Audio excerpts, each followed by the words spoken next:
BJP की जन आशीर्वाद यात्रा और प्रदेश अध्यक्ष डॉक्टर सतीश पूनिया बोल रहे हैं। चातुर्य से भारतीय जनता पार्टी के झंडे को बुलंद किया, लेकिन हमारा सौभाग्य है कि वो पराये नहीं है, वो हमारे अपने हैं।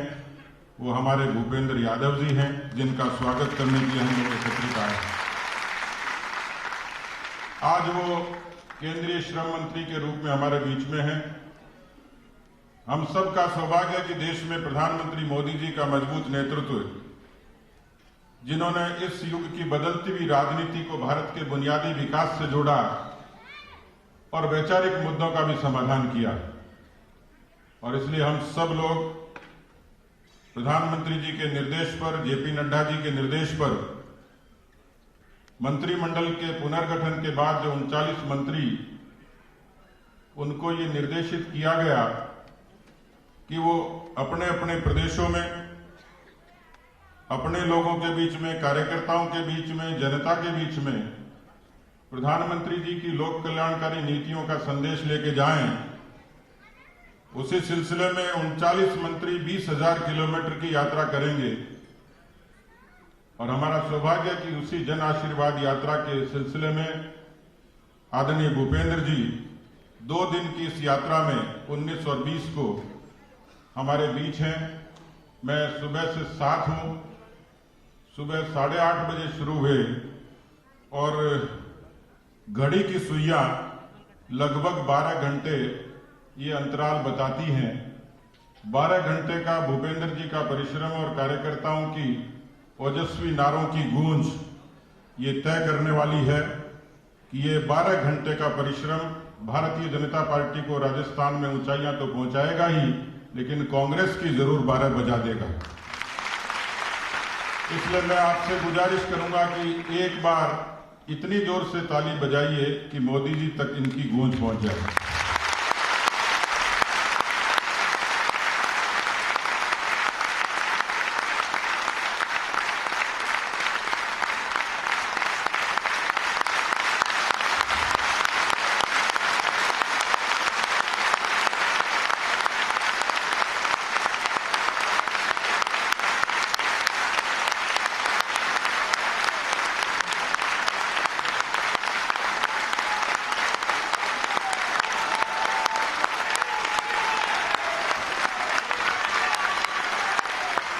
धन्यवाद। तालियों की ये परीक्षा आपने 99% अंकों से पास की है।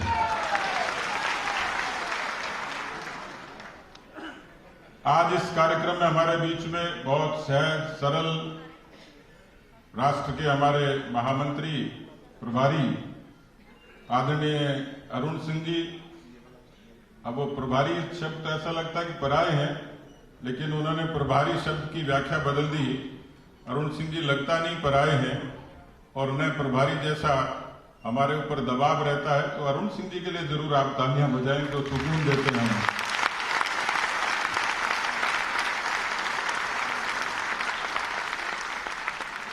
मैं मंच के प्रति सम्मान व्यक्त करता हूं, क्योंकि हमारे बीच में आदरणीय गजेंद्र सिंह जी हैं, आदरणीय गुलाब जी भाई साहब हैं, आदरणीय राठौड़ साहब हैं, आदरणीय अलका जी हैं, आदरणीय चंद्रशेखर जी हैं, हमारे कैलाश चौधरी जी हैं, और मंच की दूसरी पंक्ति में भी हमारे सब तपे तपाए सांसद, विधायक, पूर्व अध्यक्ष सब लोग हैं।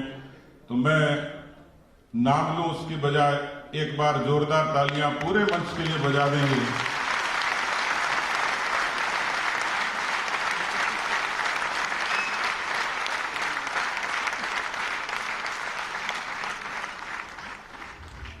कार्यकर्ता बहनों और भाइयों, मैं बहुत लंबी बात नहीं करूंगा, क्योंकि आदरणीय भूपेंद्र जी अपनी बात हमारे बीच में रखेंगे। मैं इतना ही निवेदन करना चाह रहा हूं कि आप सब लोग राजनीति के वो कार्यकर्ता हैं कि जिन्होंने भारतीय जनसंघ के उस संघर्ष को सुना है, पढ़ा है, किन्हीं की पीढ़ी ने देखा है। दुनिया के इतिहास में ऐसा कम हुआ होगा कि कोई दल का प्रमुख व्यक्ति अपने दल के एजेंडे के लिए अपने आप को बलिदान कर दे।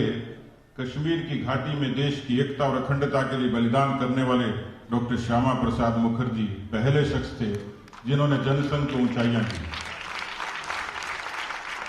3% मत और 3 सीटों की वो यात्रा, उस यात्रा में संघर्ष, देश के मुद्दों पर संघर्ष और देश में अपनी लेखनी और वाणी से गरीबी रेखा के अंतिम व्यक्ति के उत्थान के हृदय की बात करने वाले पंडित दीनदयाल उपाध्याय जी, जिनकी कलम और वाणी से निकली हुई सुशासन और विकास की अवधारणा को बाद में कालांतर में देश के श्रद्धेय प्रधानमंत्री अटल बिहारी वाजपेयी जी ने कागजों से जमीन पर उतारा। हम सब लोग ऋणी हैं डॉक्टर श्यामा प्रसाद मुखर्जी और पंडित दीनदयाल उपाध्याय जी की परंपरा के। उसके बाद के भारतीय जनता पार्टी का संघर्ष आपसे छुपा हुआ नहीं। देश के मुद्दों पर बहुत प्रामाणिकता से जब जब देश पर संकट आया, लोकतंत्र पर संकट आया, भारतीय जनता पार्टी का विचार और संगठन और कार्यकर्ता, भले आपातकाल का संघर्ष हो या श्री राम जन्मभूमि का संघर्ष हो, ये संघर्षों में पल बढ़कर भारतीय जनता पार्टी का कार्यकर्ता खड़ा हुआ। देश में जब शासन और सुशासन की बात आई तो आज पूरे देश ने और विश्व ने माना कि दुनिया के सबसे बड़े लोकतंत्र में जो राजनीतिक बदलाव आया 90 के दशक में, देश के प्रधानमंत्री अटल बिहारी वाजपेयी जी ने करोड़ों किसानों के लिए क्रेडिट कार्ड की सौगात देकर इस देश के किसानों का भविष्य संवारने की कोशिश की। प्रधानमंत्री ग्राम सड़क योजना के जरिए गांव की दशा बदलने की कोशिश की। बीमा के जरिए देश के किसानों को संबल देने का काम किया। लेकिन जो दुनिया कहती थी कि भारत कमजोर हो गया, भारत को परमाणु की ताकत हासिल नहीं हो सकती, वो समय था जब गठबंधन की सरकार थी, 26 दलों का दबाव था, दुनिया का दबाव था। लेकिन मित्रों और कार्यकर्ता साथियों, कोई नेता किसी को दे सकता है तो देश का स्वाभिमान दे सकता है, और पूरी दुनिया ने देखा, यूरोप का और अमेरिका का दबाव था, लेकिन उस शेरदिल प्रधानमंत्री ने 5 परमाणु विस्फोट करके भारत के स्वाभिमान को ऊंचा किया।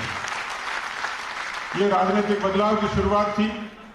10 वर्षों का कालखंड जो मनमोहन सिंह जी का लोग शर्त लगाते थे कि ये देश का प्रधानमंत्री कब बोलेगा, अब बोलेगा, तब बोलेगा, लेकिन देश के प्रधानमंत्री की और कांग्रेस पार्टी की उस समय की शासन ने देश की साख को गिराया। देश की एक तरीके से कमजोरी को दुनिया के सामने प्रस्तुत किया, देश में विग्रह पैदा किया, भ्रष्टाचार के चरमोत्कर्ष पर पहुंचाया, अराजकता की स्थिति बनी। लेकिन इस देश ने 50-70 वर्षों की राजनीति में 50 वर्षों के कांग्रेस पार्टी के शासन के कालखंड को बदलने की ठान ली थी, और कार्यकर्ताओं के परिश्रम के बूते पर, लेकिन एक चमत्कारिक नेतृत्व के तौर पर नरेंद्र मोदी जी का उदय हुआ, और 2014 में भारत की धरती ने एक बड़े बहुमत के साथ उनको प्रधानमंत्री की गद्दी पर आसीन किया। आज देश और दुनिया इस बात की गवाह है, बुनियादी विकास से लेकर वैचारिक मुद्दों का समाधान यदि किसी ने किया, इस देश में केवल 7 वर्ष की राजनीति में, 6 वर्ष का कालखंड वाजपेयी साहब का, 7 वर्ष का कालखंड मोदी जी का, लोगों ने देखा किस तरीके से गरीबों के कल्याण की योजनाएं, और किस तरीके से आज गांव की चौपाल में भी यदि आप पूछेंगे तो आप शर्मिंदा नहीं होंगे। आप गौरव के साथ कह सकते हैं कि जो 500 वर्षों का संघर्ष था, इस देश में एक तरीके का इतना बड़ा मुद्दा था, लोग कहते कोई ऐसा व्यक्ति पैदा होगा जो इस मुद्दे का समाधान करेगा। हमने देखा, दुनिया ने देखा कि भव्य राम का मंदिर उनकी अयोध्या की पावन भूमि पर उनके शिलान्यास से शुरू हुआ। जो लोग ये कहते थे क्या कोई ऐसा शेरदिल प्रधानमंत्री होगा, कोई गृह मंत्री होगा जो 370 खत्म करके आतंकवादियों की छाती पर चुनौती को पेश करेगा, लेकिन आपने देखा 370 खत्म हुई और देश के प्रधानमंत्री और गृह मंत्री जी ने उन्हीं आतंकवादियों की छाती पर तिरंगा गाड़ कर 370 खत्म किया। इसलिए कार्यकर्ता साथियों, राजस्थान एक ऐसा प्रदेश है जो कार्यकर्ताओं के पसीने और परिश्रम के कारण जाना जाता है। हम सब ने, हमारे पुरखों ने, हमारे पूर्व कार्यकर्ताओं ने इस राजस्थान की मिट्टी को अपने पसीने और परिश्रम से सींचा है। हम एक विरासत और परंपरा की पार्टी के हिस्से हैं, इसलिए मैं सौभाग्यशाली हूं कि मुझे ऐसे पूर्वजों की, उन महापुरुषों की, पार्टी के उस शीर्ष नेतृत्व की विरासत का हिस्सा मुझे मिला। मैंने कल्पना नहीं की थी, मैं एक साधारण किसान के घर में पैदा हुआ और मैं दुनिया की सबसे बड़ी पार्टी के सबसे बड़े प्रदेश का मुखिया बनूंगा। मैंने कभी सपने में नहीं सोचा था। आज पार्टी ने मुझे मान सम्मान दी, इज्जत दी। इसलिए कार्यकर्ता साथियों और मित्रों, ये फर्क है भारतीय जनता पार्टी में। आज उसी किसान कौम में पैदा होकर भारतीय जनता पार्टी में संगठन के कौशल के बूते पर आज कोई भूपेंद्र यादव यदि देश की सबसे बड़ी पंचायत में सबसे दमदार मोदी सरकार में मंत्री बनते हैं तो ये हम सबका सौभाग्य है। इसलिए हम सब लोग निश्चित रूप से गौरवशाली हैं, हमारी ताकत बढ़ेगी और केंद्र में भूपेंद्र जी के आगमन से निश्चित रूप से राजस्थान की भारतीय जनता पार्टी इकाई को ताकत मिलेगी।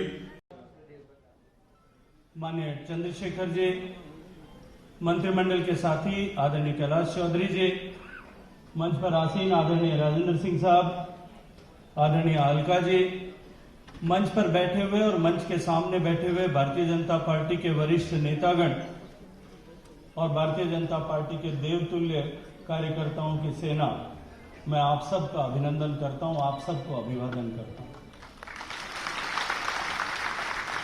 आदरणीय सतीश जी अभी भारतीय जनता पार्टी की स्थापना के काल के विषय में हम सब लोगों से बात कर रहे थे। एक भारतीय जनता पार्टी के ये जो यात्रा है, जनसंघ के जमाने से लेकर के आज जब हम दुनिया के सबसे बड़े राजनीतिक दल के रूप में खड़े हैं, इस पूरे यात्रा को 3 हिस्सों में बांटा जा सके। एक वो स्थापना का काल जब विचार का अधिष्ठान हुआ, दूसरा वो काल था जब अटल जी और आडवाणी जी ने मिलकर के इस पार्टी को एक ऊंचाई दी, एक शीर्ष स्थान दिया, और तीसरा वो काल है जब भारतीय जनता पार्टी की सरकार ने, आदरणीय भारतीय जनता पार्टी ने आदरणीय नरेंद्र मोदी जी के नेतृत्व में देश में एक इतिहास बनाते हुए आप सब कार्यकर्ताओं की शक्ति, ताकत, ऊर्जा, हौसले और भागीरथी परिश्रम के आधार पर एक नया इतिहास 2014 में रचा। भारतीय जनता पार्टी पूर्ण बहुमत की सरकार बनाने में कामयाब हुई। उससे पहले 2013 में राजस्थान में चुनाव हुआ था और राजस्थान की विधानसभा के चुनाव में भी आप सब भारतीय जनता पार्टी के कार्यकर्ता, राजस्थान भर के कार्यकर्ताओं ने एक इतिहास बनाया था। 182 सीटें जीत करके देश में एक कीर्तिमान हमने स्थापित किया था। इतने बड़े राज्य में 90% सीटें, 90 से भी ज्यादा प्रतिशत सीटें जीतने में कामयाबी प्राप्त। 3 महीने बाद, 4 महीने बाद जब लोकसभा के चुनाव हुए और उस लोकसभा के चुनाव में राजस्थान ने, जब पूरे देश भर में कोई इस बात की कल्पना नहीं कर सकता था कि किसी ऐसे बड़े प्रदेश में 100% सीटें संसद में चुन करके भेजी जा सकती हैं, आप उस आशीर्वाद की वापस कर्जे के रूप में उस हिंदुस्तान की 130 करोड़ जनता की ईमानदारी से सेवा करके अपने सारे के सारे कर्जे चुकाकर जिस आशा और विश्वास के साथ जनता ने हमारे पर भरोसा किया है, उस कसौटी पर हम 100% खरे उतर करके देश के लिए एक तरह से सेवा भावी कार्यकर्ता क्या हो सकता है, ईमानदारी से देश का संचालन कैसे हो सकता है। और आपको जिस पद पे दिया है, मुझे बहुत प्रसन्नता है। देश के प्रधानमंत्री जी को वंदन करना चाहता हूं। एक संगठन का कार्यकर्ता जिसने कभी कुछ मांगा नहीं, कभी किसी कहानी को मुझे ये पद दो या ना पद दो, संगठन के विभिन्न पदों पर काम करते हुए अपनी सारी शक्ति लगा करके जिससे पार्टी को जितने राज्यों में भी आपको काम दिया, उन राज्यों में चुनाव जीता करके आए। आपको चाहे महाराष्ट्र, राजस्थान में भी आप हमारे चुनाव के प्रभारी के रूप में यहाँ काम किया है। तो सच में एक कार्यकर्ता का जो सम्मान हुआ है, ये सम्मान भूपेंद्र जी आपका अकेले का नहीं है, इन हजारों कार्यकर्ताओं को सम्मान है जो इस पार्टी को अपनी मेहनत से सींच करके इस पार्टी को इस दिशा में खड़ा करते हैं। अब तो मैं और आप जनता की उस परीक्षा के लिए कसे हुए हैं कि हम वास्तव में जिस जनता ने हमें इस योग्य बनाया, उस जनता की हम किस ईमानदारी से, किस समर्पण भाव से, कितनी तन्मयता से हम इस जनता की सेवा करके उसके कर्जे को उतारें, यही आपसे उम्मीद करते हुए एक बार आप सबकी तरफ से भूपेंद्र जी भाई साहब आपका बहुत बहुत स्वागत, अभिनंदन करता हूं। धन्यवाद। जो कांग्रेस का आज के दिन में रवैया है, उसी के कारण तो है कांग्रेस धीरे धीरे सब जगह से समाप्त होती जा रही है। मित्रों, अंत में इतना ही कहना चाहूंगा आप सबसे कि राजस्थान की स्थिति ठीक नहीं है, वो तो सब आप जानते ही हैं। गहलोत जी घर से ही नहीं निकल रहे हैं। मतलब आखिर कहते हैं कि मैं निकलूंगा तो कोरोना के प्रोटोकॉल को टूट जाएगा। अरे कैसे कोरोना को प्रोटोकॉल टूट जाएगा? यही बगल के राज्य उत्तर प्रदेश है, कोरोना होने के बाद, कोविड होने के बाद जब योगी जी घर से तीसरे दिन निकल लेते हैं, एक दिन में 5-5 जिले करते हैं, तो गहलोत जी आपको घर से निकलने में क्या दिक्कत है? क्योंकि आप जानते हैं कि घर से निकलना भी नहीं है। और जिस दिन आपने अपना मंत्रिमंडल एक्सपेंशन किया, उस दिन हालत कहीं न कहीं ऐसी हो जाएगी कि सरकार अब रहे तब रहे, ऐसी स्थिति हो जाएगी। एन केन प्रकारेण अपने मंत्रिमंडल के जो विस्तार उसको टाल रहे हैं, और उनको यह भी मालूम है, मैं तो कहूं साफ साफ कि घर से मत निकलो, क्योंकि यह उनकी आखिरी पारी है। अगले बार भारतीय जनता पार्टी 3/4 से आने वाली है, यह जान चुकी है कि जितना आराम करना हो कर लो। इसीलिए किसानों की समस्या जबरदस्त बढ़ती जा रही है। कानून व्यवस्था पूरे प्रदेश में जंगल राज है, महिलाओं पे अत्याचार जबरदस्त है, उसमें वृद्धि है। SC/ST पे 108% की जो अपराध की वृद्धि हुई है, चारों ओर हाहाकार की स्थिति है। मैं इतने निवेदन करूंगा कि आप सब विश्व के सबसे बड़ी पार्टी के कार्यकर्ता हैं, आप में ताकत है। आज आप मोदी जी को जन आशीर्वाद यात्रा के माध्यम से उनकी झोली भरने का काम कर रहे हैं। आगे आने वाले समय में हम संघर्ष करने के लिए तैयार हैं। संघर्ष करके गहलोत सरकार को उखाड़ फेंकने का कोई काम करेगा तो भारतीय जनता पार्टी का कार्यकर्ता काम करेगा। मैं पुनः भूपेंद्र यादव जी को अभिनंदन करता हूं, वंदन करता हूं। आपके साथ मैंने 6 साल महामंत्री के रूप में काम किया है।